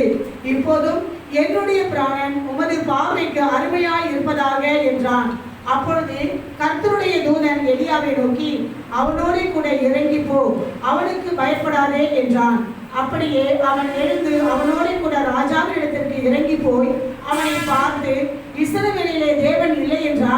நீ எக்ரோனின் தேவனாகிய பாகால் சேவகனிடத்தில் விசாரிக்க ஆட்களை அனுப்பினாய். இங்க பார்க்கிறோம், எல்லாம் தேவனை விட்டு விலகி போயிட்டார்கள். தன் ராஜா வாழ வேண்டும் என்றும் அவன் உயிர்ப்பிக்கப்பட வேண்டும் என்றும் எலியாவை கூப்பிடுகிறார்கள். 2 முறை கூப்பிடுகிறார்கள். அவர்கள் அழிந்து போகிறார்கள். இதான் இன்னைக்கு நடக்க போகுது. எல்லாம் இயேசு வாரம் கூப்பிடுகிறான். அவர் நம்ம எல்லாம் கொல்ல போறாரு பாருங்க. இங்க என்ன நடந்ததுன்னு பார்த்தீங்கன்னா, தேவனை விட தூரமா போயிட்டார்கள். தேவனை தயவு வேண்டும் என்று எண்ணுகிறார்கள்.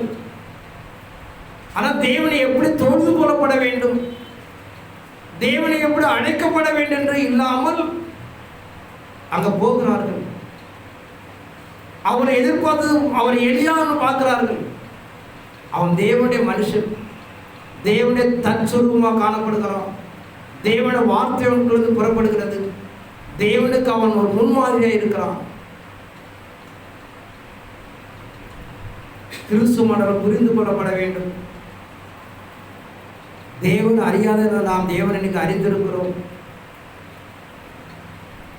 இயேசுவை நாம் காணப்பட வேண்டும், நன்மை பெற வேண்டும், அவர் வரிகளை எதிர்கொள்ளப்பட நாம் எண்ணுகிறோம். தேவனை மகிமேற்று ராஜாவை குணப்படுத்துவது ஆலோசனை கேட்டுவதற்கு அந்நிய தேவனுக்கு போனது போல நாமும் ஒரு காலம் தேவனை அறியாத இருந்தோம். எலியா அவர்கள் இடைப்பட்டது போல நமக்கும் தேவன் இடைப்பட்டு இருக்கிறார். ஆனால் தேவனுக்கு நன்மையும் கிருபையும் இறக்கும் பெற்றுக்கொள்ளப்பட வேண்டும் என்று சொன்னால் இந்த சான்றுகளை நாம் எடுத்துக்கொள்ளப்பட வேண்டும். தேவனுக்கு போய் இருமாப்பா ஞானமான அருகாலே புத்திசாலி பணிகளை கேட்டீங்கன்னா எலியாவது அக்கினி இறங்கி கொண்டது போல நம்மளும் கொண்டுடுவார். அவர் சமூகத்தில் பார்க்கிற 3ஆம் கூட்டம் போகிறது. ஆண்டவரே, எங்களை ஜீவன் பார்வைக்கு அருமையாக இருக்கிறது. ஏன்னா ராஜா சொல்லியிருக்கிறான், 2 கூட்டம் அழிஞ்சதுன்னு பார்க்குறாங்க, நம்மளும் அழித்து விடுவான் என்ற ஒரு எண்ணம் இருக்கிறது. ராஜா சொல்லுகிறார், போகாமே இருக்க முடியாது, ராஜா வார்த்தையை மீறவும் முடியாது. ஆனால் போகிறார்கள். அங்கே போய் சொல்லுகிறார்கள், எங்களை ஜீவன் பார்வைக்கு அருமையாக இருக்கிறது. எங்களை ஒரு விஷயம் நினைவு கூறும். என்னை எஜமான் உங்களை அழைத்து வர சொல்லுகிறான். அப்போ தூதன் தோன்றுகிறான், நீ ராஜாவுக்கு பயப்படாத, நான் கூட இருக்கிறேன், நீ கடந்து போயிட்டு சொல்கிறான். தேவனுக்கு நன்மை பெறுவதும் அவர் நாட்களை எதிர்கொண்டு போவதற்கு அந்நியன புறஜாதியில் கலந்தப்பட நாம் கொடுக்கிற ஒரு பெரிய கிருபை இது. வாழ்க்கையில் இதை பயன்படுத்தி தெய்வ சொந்தத்தை தாழ்த்தி வெறுமையாக்கி அவருடைய பிரமாணங்களை கற்றுக்கொண்டு அவர் சத்தத்துக்கு செவி கொடுத்தால் தேவன் நம்மத்தில் கடந்து வருவார். பூமியில் நடக்கிற எல்லா காரியம் நமக்கு அறிவிப்பார். நடந்த நிகழ்வுகளை நடைமுறைப்படுத்துவார். ஆனால் வாழ்க்கையில் சுதாரித்துக் கொள்ளுங்கள். நம்ம எவ்வளவு ஐஸ்வர்யம் இருக்கலாம், கனவுள்ளவர்களாக இருக்கலாம், புத்திசாலியாக இருக்க பலவான்களாக இருக்கலாம், தேவனுக்கு முன்பாக நாம் ஒன்றுமே கிடையாது. நம்ம அறிவு ஞானத்தை புத்தி பயன்படுத்தி தேவனை அசுத்தப்படுத்தி அசுஷப்படுத்தி நம்ம கூப்பிட்டா கடவுள் வந்துடுவோம் நீங்கள் நினச்சிங்கன்னா நிச்சயமாக நாம் இழந்து போவோம். தன்னை தரைமட்டை தாழ்த்தி வெறுமையாக்கி நம்மளால் ஒன்றும் அல்ல. எலியாவுக்கு இறங்கின தேவன் நமக்கும் இறக்கி நமக்கு உதவி செய்து அவருடைய நாளுக்கு நாம் எதிர்கொண்டு போகப்பட வேண்டும் என்று சொன்னால் அந்த 50 சேகை வரும். ஒரு தலைவன் 3ஆம் முறை கடந்து போகப்படும் போது அவர்கள் காப்பாற்றப்படுகிறார்கள். என்னோட சொந்த வாழ்க்கையில் ஒரு சம்பவம் நடந்துச்சு. இங்கே மாமா ஒருத்தர் இருக்கிறார், ஒரு தீக்கா, கடவுளே பிடிக்காது. அவங்க மனைவி இயேசு ஏற்றுக்கொண்டார்கள். மந்திரத்தில் ரொம்ப சிறந்த சகோதரி. ஆனால் இயேசு ஏற்றுக்கொண்ட பிறகு அப்படியே கொஞ்சம் கொஞ்சமாக கடந்து போகிறார். அவரும் கொஞ்சம் விசுவாசம் அடைகிறார்.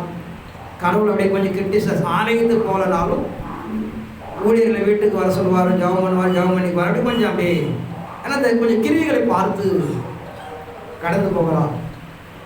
அவருக்கு திடீர்னு பார்த்தீங்கன்னா ஒரு கேன்சர் வியாதி. முதல் ஒரு ஆப்ரேஷன் பண்ணி கொஞ்சம் வீட்டில் வச்சுருக்கிறாங்க.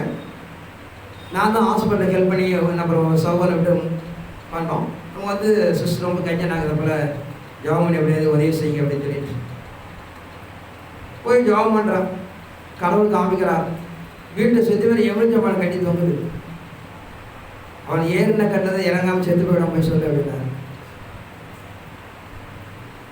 இறைமார்க்கம் எதிர்பார்க்கிறவனமாக தேவனை நம்பினா தேவனை சார்ந்து போய்விட வேண்டும். பாகல் நம்பினா பின்பு நாம் சிக்கிக் கொள்வோம். ஆனால் இறைசோமம் எதிர்பார்க்கிறவனமாக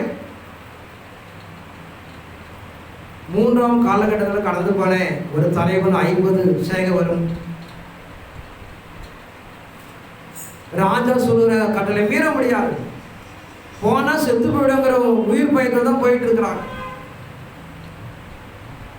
ஆனா அவனுக்கான ஜீவனை கடவுள் அர்ப்பணிக்கிறார்கள். அதை கேட்டு எலியா கடந்து வருகிறார். இந்த 50 ஒருவர் தப்பித்துக் கொள்கிறார்கள். அதனால் நாம் பூமிக்குள்ள நன்மை பெற்றுக் கொள்வதாக இருந்தாலும் சரி, தேவனை வரிகளை எதிர்கொண்டு போனாலும் சரி, புரிந்து கொள்ளப்பட வேண்டும். இயேசு கிறிஸ்துடைய உயிர்த்தெழுதலை பார்க்கிறோம். எல்லாரும் கடந்து வந்தார்கள். கல்லர் திறந்து கிடக்கலாம் போயிட்டாங்க. ஒரே ஒரு பெண் மாத்திரம் அழுகிறான், என் ஆண்டவன் யாரும் தூக்கிட்டு போயிட்டாங்க. சீசர்கள் வந்து பார்க்கிறார்கள், அவரும் போயிடுறாங்க. ஏன்னா நிறைய நன்மை பெற்றவர் இயேசு வந்து தன்னை காண்பிக்கிறார் என்று பார்க்கிறோம். இங்க ஆணும் பெண்ணெல்லாம் விதிமுறையெல்லாம் கிடையாது. தேவனை நம்பி பற்றுதலாக இருந்து தேவனை சார்ந்து போனால் அது பின்பு ஒரு பெண்ணுக்கு மனவாட்டிக்கு ஒப்பிடுகிறோம். கடைசியில் ஒரு மனவாட்டி அந்த மரியாதை போல காத்திருந்து அழுது கண்ணீர் விட்டு தான் காணப்பட்டால் அவளை கிறிஸ்து சந்திக்க போகிறான். இப்படி ஒரு சில உதாரண தத்துவத்துக்காக ஒரு அறிந்து கொள்வதற்கு நடைமுறைப்படுத்துகிற விஷயங்கள். நம்முடைய வாழ்க்கையில் நாம் தெய்வ சமூகத்தில் ஒரு நிகழ்வு அடைந்து கொள்வதற்கு பிரயாசப்படுவதற்கு நாம் எவ்வளவு முயற்சிக்கிறோமோ அது நம்ம நிச்சயமாக வாழ்க்கையை சாரும். அதை நாம் நிறைவேற்றப்படுத்தலாம். அதாவது தேவனை பார்ப்பது, நன்மை பெற்றுக்கொள்வது, மனவாட்டை மாறுவதெல்லாம் உங்களுடைய கரங்களில் தான் இருக்கு. நம்ம எந்த அளவுக்கு தேவனை சார்ந்து கடந்து போய் நன்மை பெற்றுக்கொள்ளும் என்பது நம்முடைய பார்வைக்குரிய விஷயங்கள். பல முறை சொல்லுவோம், கண்ணீர் ஜெபம் என்பது தேவ சமூகத்துக்கு ஒரு பிரியமான நன்மை விடையை பெற்றுக்கொள்கிற ஒரு நிலை. எல்லாரும் போயிட்டாங்க, அவங்களுக்கு போக முடியல. இயேசு தூக்கிட்டு போயிட்டாங்க. தோட்டத்தை சுற்றி சுற்றி தேடுகிறான். அங்கே நிற்கிற ஒரு மனிதனை போய் கேட்கிறார், என் நேசர் காணும். அவர் தான் நிற்கிறார் அந்த இடத்துல. ஆனால் உங்களுக்குள்ளாக ஒரு வாசம் பண்ணுகிறார், நமக்குள்ளாக நிழலெடுக்கிறார், நம்மை பார்க்க சந்திக்க எதிர்பார்க்கிறார். நம்ம நிலைகளெல்லாம் நிலைப்படுத்திக் கொள்ளப்பட வேண்டும். காலம் சமயமாக இருப்பதனாலே எனக்கு கர்த்தரை சந்திக்க ஆயத்தப்படும்படியாக உலகம் கிரியைகளை இச்சைகளை சிக்கிக்கொள்ளாமல் தேவனே நமக்கு சரணாகதி என்று சொல்லி கடந்து போய் அவங்களை காப்பாற்றிக் கொள்ள முடியாத தேவன் அவங்களை கேட்டுக்கொண்டு கர்த்தர் வார்த்தையை ஆசிரியத்து பாருங்கள். ஆமாம்.